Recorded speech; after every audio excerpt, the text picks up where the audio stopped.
Oi, gente. Meu nome é Ana Viterbo, bem-vindos ao meu canal. Aqui a gente vai falar sobre política e direito no Brasil. E hoje eu quero trazer para vocês algumas novidades sobre o caso da família Mantovani. O que aconteceu? A família Mantovani é investigada no Supremo Tribunal Federal, como vocês sabem, por supostas agressões ao ministro Alexandre de Moraes. Vou explicar, para quem não está familiarizado com o caso. Enquanto o ministro Alexandre de Moraes estava no aeroporto de Roma, voltando de uma viagem pela Europa, ele foi supostamente surpreendido pela família Mantovani, que o xingou de comunista, ladrão, fraudador de urna, entre alguns outros ataques à honra do ministro. Tá? Durante essa confusão, supostamente o senhor Roberto Mantovani teria agredido o filho do ministro Alexandre de Moraes com um tapa. Tá? Logo após essa confusão, o ministro Alexandre de Moraes acionou a Polícia Federal no Brasil para que ela investigasse o caso imediatamente. Assim que a família Mantovani desembarcou no Brasil, porque estavam pegando um voo no aeroporto de Roma para o Brasil, já tinha agentes da Polícia Federal esperando a família desembarcar do avião para tomar o depoimento dos envolvidos. Só que por não ter flagrante, nenhum inquérito formalmente aberto, a família conseguiu sair do aeroporto sem prestar o depoimento. Tá? E aí, imediatamente, o ministro Alexandre de Moraes abriu um inquérito no Supremo Tribunal Federal para investigar as agressões. Como ele era parte diretamente envolvida, ele era o agredido, supostamente o agredido, ele se deu por impedido, tá, de prosseguir na possível relatoria desse inquérito. Isso é muito importante. Porque, primeiro, que na época, algumas pessoas não, o Reinaldo Azevedo dizia que o ministro não teria problema de ser o relator dessa investigação, mesmo sendo ele a vítima. O Reinaldo afirmava, na época, que não era um ataque à pessoa do ministro, mas sim ao cargo de juiz do Supremo Tribunal Federal. E isso é muito importante, porque o ministro reconheceu, por óbvio, que isso foi um ataque pessoal a ele. Apesar das palavras envolvidas, fraudador de urna, etc., isso era um ataque diretamente à pessoa do Alexandre, não ao juiz Alexandre. Tanto é que ele se julgou impedido. E assim deveria se fazer mesmo. Ah, agora, a grande questão é que esse caso, quando ele foi distribuído, ele caiu com a ministra Rosa Weber, porque estava em período de plantão e ela era presidente do Supremo Tribunal Federal. A polícia autorizou que a polícia pediu ao Supremo Tribunal Federal que fosse realizada uma busca e apreensão na casa da família Mantovani para pegar os celulares e notebooks que a família tivesse e algum outro documento. Também foi até feito uma busca no carro da família Mantovani. Isso tudo a gente tem que lembrar que foi feito por crimes contra a honra. E quem atua no judiciário sabe, quem é advogado, promotor sabe, que simplesmente isso é completamente fora do normal. Não existe, nunca é feito nenhum tipo de busca para crimes contra a honra. Isso não é normal. Mas a gente vai falar aqui de legalidade, não de normalidade. Tá? Mas uma vez que foram feitas essas buscas e os celulares apreendidos, a Polícia Federal passou a investigar o que tinha nesses celulares, as conversas e etc. Porque o argumento principal da polícia para pedir essa busca era que essas agressões poderiam ter algum tipo de conexão com os atos de 8 de janeiro ou com algum outro inquérito que estava sendo conduzido no Supremo Tribunal Federal. E por que isso era muito importante para a Polícia Federal? Porque só isso poderia manter uma possível ação penal no Supremo Tribunal Federal, ou inquérito no Supremo Tribunal Federal, porque essas pessoas não têm foro privilegiado no Supremo Tribunal Federal. Essas pessoas não são senadores ou deputados, tá? Para serem investigados diretamente na nossa Corte Constitucional. Então isso era muito importante para a polícia e para o ministro Alexandre de Moraes, que se habilitou como assistente da acusação na fase de inquérito, quando não existe essa possibilidade, juridicamente falando. A única, a única, o único antecedente que eu consigo lembrar aqui de cabeça de um assistente de acusação em fase de inquérito foi no caso da Marielle, que foi autorizado pelo STJ. Mas a jurisprudência é quase unânime de não permitir assistente de acusação na fase de inquérito, apenas na fase processual. E aí, uma vez que foi analisado todo esse conteúdo que estava no celular da família Mantovani, descobriu-se que simplesmente não existia essa conexão. Os Mantovani não tinham participado do 8 de janeiro, eles não faziam parte de nenhuma organização criminosa que já estivesse sendo investigada no Supremo Tribunal Federal. Simplesmente não existia conexão. Então, o que sobrou? Sobrou para provar os crimes cometidos pela família Mantovani as imagens do aeroporto de Roma durante aquele evento. Nesse período, o inquérito foi direcionado para o ministro Dias Toffoli, porque ele só tinha sido colocado para Rosa Weber por causa do plantão do Supremo Tribunal Federal. Tá? E aí o ministro Dias Toffoli pediu às autoridades italianas para que as imagens fossem enviadas ao Brasil, tá? Para ser juntadas no inquérito. Isso demorou um pouquinho, mas quando as autoridades italianas enviaram as imagens, elas também enviaram um laudo dizendo o que tinha nessas imagens. E guardem essa informação. A polícia italiana enviou um laudo dizendo o que tinha nessas imagens, descrevendo o que tinha. Tá? Pois bem, quando essas imagens chegaram ao Supremo Tribunal Federal, o ministro Dias Toffoli segurou a publicidade dessas filmagens. Ele não divulgou, não colocou a público essas imagens, tá? Porque a desculpa dele foi de que existiam menores e outras pessoas envolvidas na filmagem e que deveriam ter seu direito de intimidade preservado. Só que, assim, é uma argumentação tão risível. Por quê? Porque era a imagem de um aeroporto. Eram imagens de um aeroporto e o ministro quer resguardar a intimidade das pessoas que estavam em um aeroporto. Ah, mas elas estavam no banheiro. Não, isso foi no corredor da área, se não me engano, da área de embarque. Não tem sentido nenhum isso. E é nitidamente para esconder algum tipo de comportamento ou da família do ministro Alexandre de Moraes ou alguma outra possibilidade ali de prejudicar a argumentação do próprio ministro. Tá? E o que aconteceu agora? Uma vez que essas imagens não foram disponibilizadas a público, a defesa pediu acesso. Quando a defesa pediu acesso, o ministro Dias Toffoli, isso tudo em fase de inquérito, tá, gente? O ministro Dias Toffoli argumentou que a defesa poderia sim ter acesso, mas não poderia copiar nem extrair as imagens da mídia que foi enviada pela autoridade italiana. Ou seja, a defesa só teria acesso às imagens se elas fossem passadas para um assistente técnico ou advogado em um equipamento do Supremo Tribunal Federal no Supremo Tribunal Federal. E isso, obviamente, é uma prática absurda, porque como é que a parte investigada vai ter certeza de que aquele arquivo não foi corrompido, de que aquele arquivo não foi editado, de que aquele arquivo está, de fato, integralmente ali bem custodiado? Não tem essa possibilidade. Não tem, porque ela não tem acesso às propriedades do arquivo. Ela não tem acesso a dados do arquivo digital. Não tem como ela conferir isso.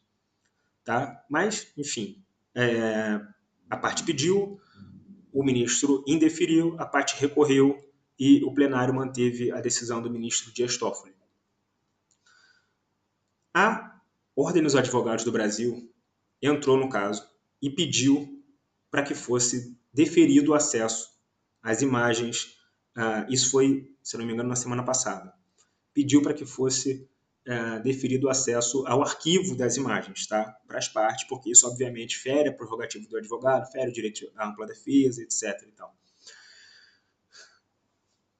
Isso é muito importante também, guardem essa informação. Então, primeiro, a polícia italiana enviou um laudo dizendo que tinha nessas imagens, e dois, a OAB pediu para que fosse deferido o acesso ao arquivo. Tá? E é importante a gente lembrar também, um detalhe que eu esqueci, que foi que durante a busca entre os arquivos dos celulares dos investigados, olha isso, a Polícia Federal encontrou conversas entre os investigados e o advogado dos investigados, da família Mantovani. E o que a Polícia Federal fez? Ela colocou no relatório que investigava o crime e que demonstrava o que tinha nesses celulares, ela colocou a conversa entre advogado e investigado no relatório, violando o sigilo profissional do advogado, a prerrogativa do advogado. Isso é muito sério, gente. Na época, eu acredito que eu fui talvez um dos primeiros a relatar isso no Twitter.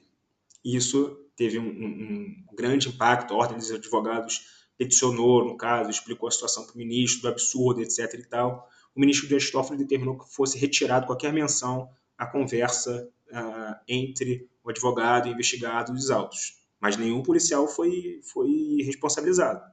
Até o presente momento, a gente não tem notícia de nenhum policial sendo investigado por ter violado a prerrogativa do advogado nesse caso, tá? Ponto. E aí, voltando, sobre as imagens, sobre o acesso às imagens, tá? A OAB pediu, etc., para que fosse deferido.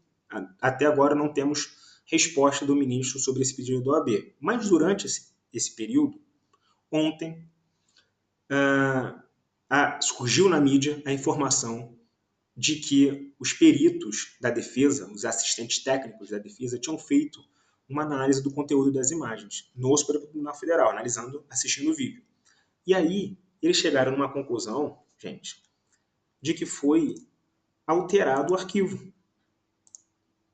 Ou de que foi alterado o arquivo, ou de que foi tentado esconder uma parte importante das filmagens. E o que aconteceu? Vou explicar para vocês. Os peritos assistiram ao vídeo e, na filmagem integral, eles puderam perceber que quem agrediu fisicamente primeiro, foi o filho do ministro Alexandre de Moraes. Tá? Olha aqui.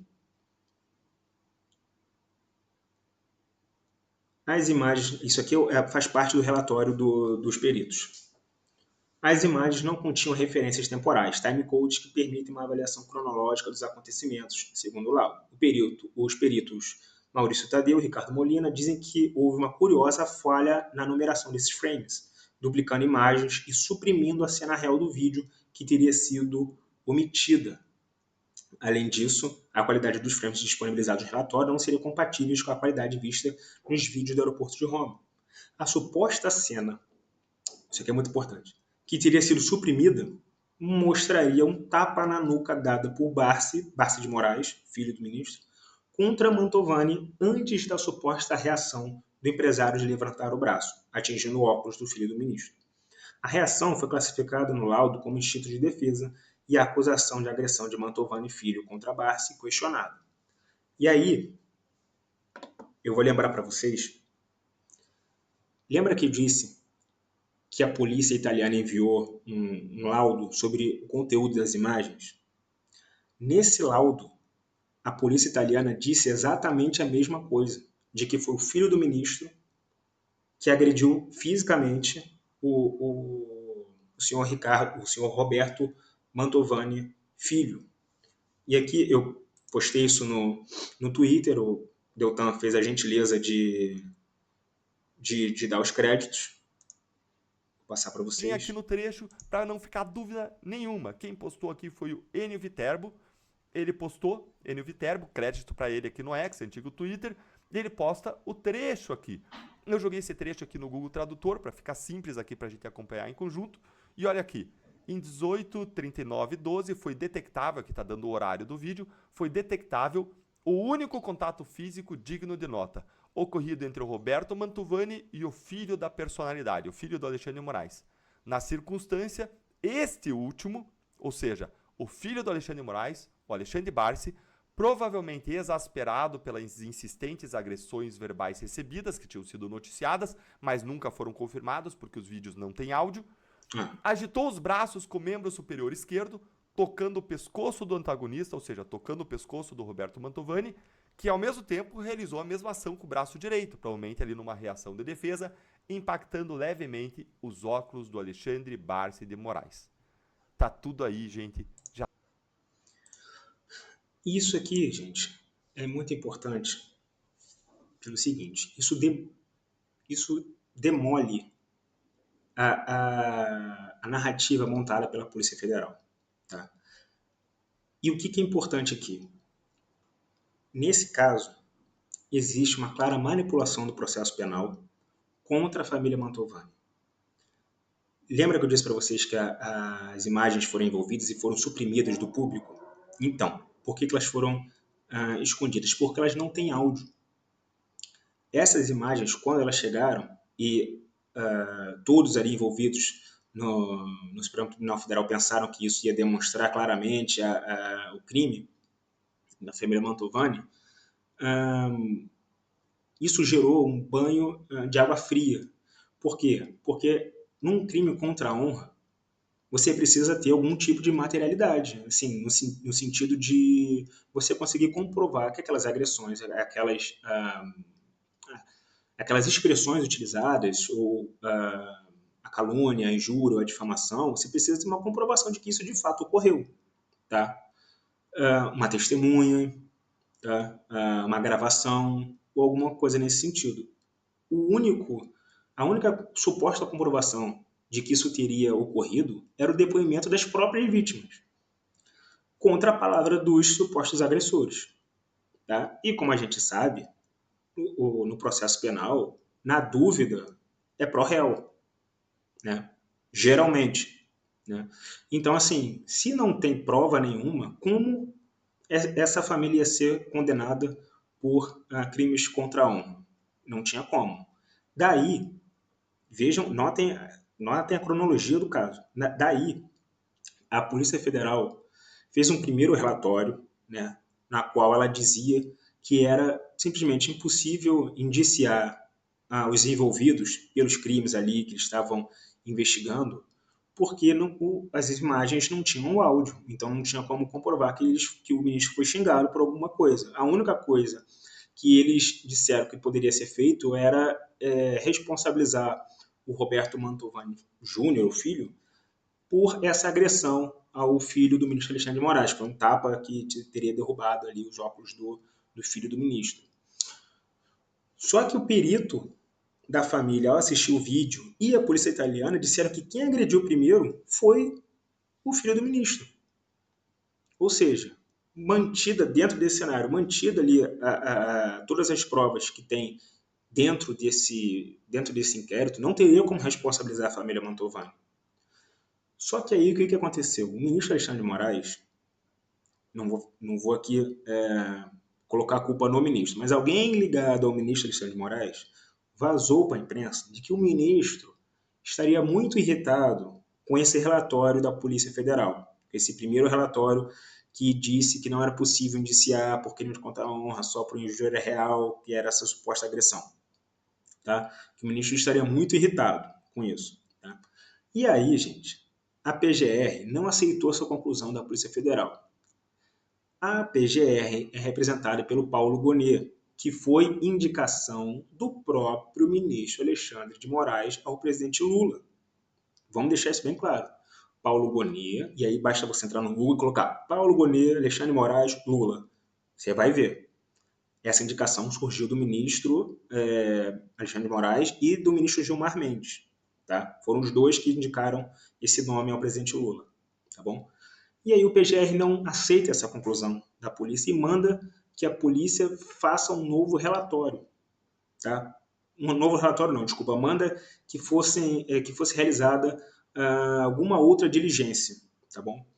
E quando isso retorna para a Polícia Federal, prestem atenção, a polícia troca o delegado responsável pelo caso e o novo delegado, sem fazer diligência nova nenhuma, apresenta um novo relatório dizendo que sim, não, é possível a gente indiciar por injúria, calúnia, difamação, etc. e tal, pelo que? Qual era a comprovação? Pelo o gesto corporal, a movimentação corporal das pessoas envolvidas nas filmagens. Vou repetir. Um novo relatório da Polícia Federal diz que é possível concluir pela necessidade de punição por crimes contra a honra pelo gestual corporal das pessoas ali envolvidas. Tá? Não existe comprovação das palavras ditas, mas o gestual comprovaria a tese da polícia. Gente, tem mais coisa. Quando a Polícia Federal faz essa análise, tá? a Associação Nacional dos Peritos Criminais Federais emitiu uma nota por meio do presidente da associação, tá? Desculpa, o presidente participou, mas não foi no nome dele, foi no nome da associação, dizendo que a condução do caso estava errada, porque a perícia nas filmagens era para ser feita por um perito e não por um agente da Polícia Federal, como foi feito, tá? Quando a associação solta essa nota, o chefe da Polícia Federal, que é aliado do ministro Alexandre de Moraes e aliado do presidente Lula, ele faz chegar ao presidente da Associação Nacional, e agora eu esqueci o nome dele, de que isso estaria ajudando os investigados e atrapalhando as investigações. E eu não sei por que o chefe da Polícia Federal tem algum interesse, né, tem algum interesse na responsabilização dos investigados. Tá? Porque os investigados podem ser inocentes. É uma mera investigação. Não tem sentido ele falar em ajuda aos investigados. Tá? Quando ele fala em ajuda, parece que ele já tem ali uma ideia do que ele quer que seja descoberto nas investigações. Tá? E aí, gente, depois dessa nota da associação, ela não volta atrás. Tá? Foi iniciado um procedimento disciplinar contra o presidente dessa associação de peritos, gente. Claramente retalhando a posição do presidente ao criticar a investigação. A Corregedoria da Polícia Federal disse que essa nota descredibilizava as investigações perante a sociedade, etc. e tal. Então, assim, até o presente momento a gente tem um cenário em que o ministro Alexandre de Moraes abriu uma investigação no Supremo Tribunal Federal contra os agressores dele. Ele se declarou impedido, mas está como assistente de acusação no caso, tá? Mesmo contra a jurisprudência dominante. Mas aí você vai falar, beleza, não, mas é contra a jurisprudência, mas foi autorizado pela... Agora, se não me engano, foi pelo ministro Dias Toffoli já. Beleza. Isso foi autorizado contra parecer da PGR. Na altura, na época, a PGR disse que esse tipo de atuação era contrária à legislação. Tá? Mas vamos lá. Ah, não, mas o ministro Dias Toffoli autorizou. Beleza. As imagens dessa agressão, desses crimes contra a honra, não tem som. Nós estamos falando de crimes que foram cometidos pela palavra que nós não conseguimos comprovar a existência desse fato. Tá? A única coisa que poderia, em tese, vamos dizer, uma leitura labial, alguma coisa assim, que poderia comprovar a existência desse crime, o ministro Dias Toffoli proibiu que fosse feita uma perícia correta no caso, uma perícia no arquivo. E aqui a gente viu os assistentes técnicos da defesa criticando a falta de acesso à propriedade do arquivo, para dizer que não, esse arquivo aqui está correto, se não está, etc. e tal. Muito pelo contrário, o que a gente teve foi os assistentes técnicos dizendo que houve ali uma manipulação do arquivo para mostrar, para suprimir a parte que o filho do ministro agride primeiro. Gravíssimo. Gravíssimo. Por outro lado, a gente tem quem critica publicamente a investigação, a condução da investigação, é perseguido, como a gente teve o presidente da Associação Nacional de Peritos Criminais. Ele conseguiu agora, recentemente, trancar esse procedimento disciplinar por meio do judiciário. Tá? Então, assim, é muito grave o que está acontecendo. Tá? Só que uma coisa ainda não foi dita que eu vou trazer para vocês agora. Tá? A mera possibilidade da Polícia Federal, de alguém da Polícia Federal, ter tentado manipular esse arquivo ou a investigação para criminalizar ainda mais a família Mantovani não é uma mera irregularidade, tá? Isso é crime, tá bom? E aqui eu vou citar para vocês a Lei de Abuso de Autoridade.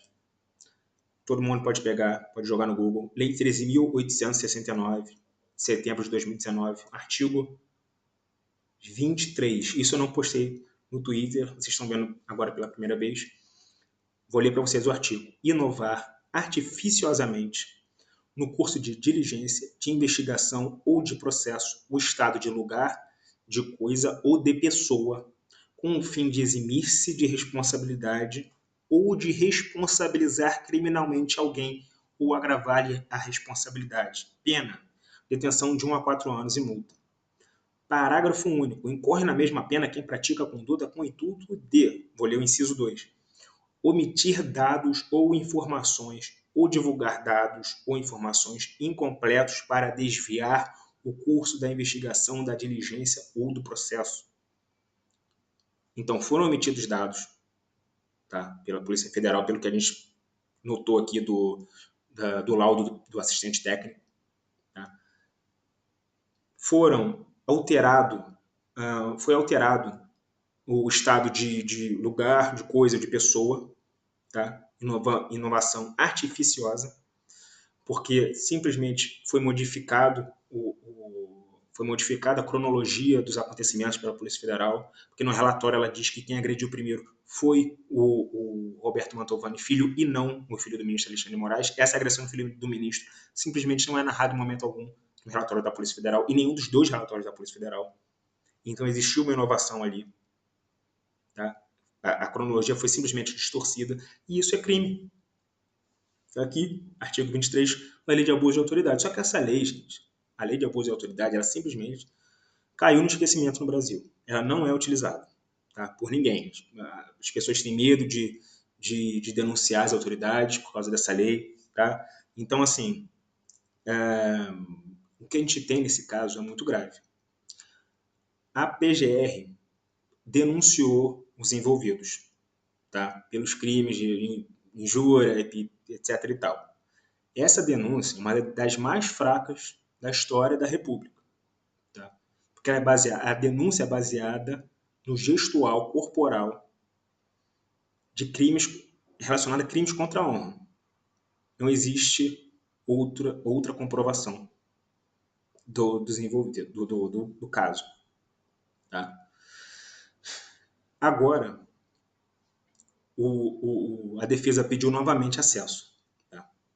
As filmagens, ali corroborando o pedido da OAB, ali da necessidade de acessar as propriedades do arquivo mesmo, fazer extração ou cópia do arquivo e da mídia onde estão essas filmagens. Tá? Vamos ver qual vai ser a resposta do ministro Dias Toffoli, porque se antes ele dizia que não era necessário porque tinha ali que preservar a imagem das pessoas e porque, um outro argumento dele na altura, foi porque estava ainda em investigação e existia outras diligências a serem realizadas, agora não tem mais diligência.